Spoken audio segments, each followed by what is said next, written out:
Ayan. So, ngayong araw, may mga bisita po kami. So, sila po yung mga magulang ko.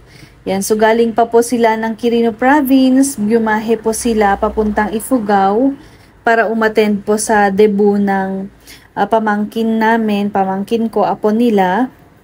And after po ng debut, dumiretso na po sila dito sa bahay po namin. And dito na po sila natulog and nag-rest konti.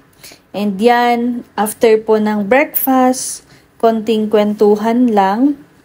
Kasi uuwi na naman po sila pauwi ng Quirino Province. So, binabalak kasi namin talaga na umuwi ngayong araw. Pero since sila po yung dumalaw sa amin, hindi na po kami nakauwi. Yan, so yan po yung mga kapatid ko. Yan, so ito naman po yung tatay ko. And ito po yung pinagsasaluhan namin habang nagkukwento. Yan, so nasa culture na po talaga ng Ifugao yan, yung nga. So masarap kasi daw yung kwentuhan kapag meron yan. So eto po, pauwi na po yung mga magulang ko. Yan, so kailangan po nilang bumahe ng maaga kasi hindi po nakakapag-drive yung tatay ko ng gabi. Yan, so na-miss ata ng asawa ko yung sasakyan namin.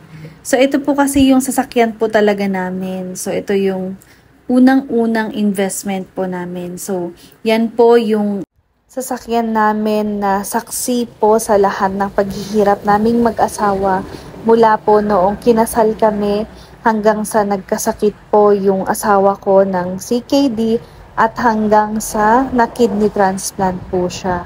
So, ito po yung sasakyan namin na na-loan po namin para po makakuha ng fund na malaki-laki para po sa pagproproseso ng aming kidney transplant. So, sobrang grateful at thankful po kami sa sasakyan na to.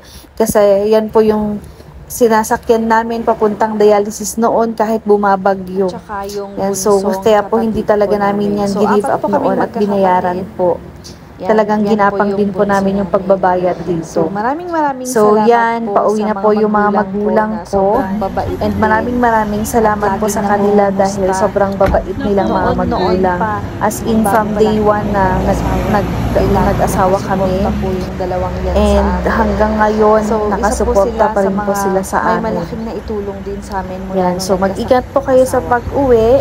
Yan. And maraming salamat sa pagdalaw. So, kami naman po ang dadalaw sa inyo sa susunod na linggo. Yan. So, yun lamang po for today. And I hope nagustuhan niyo po yung video na to. Maraming salamat po. Bye-bye!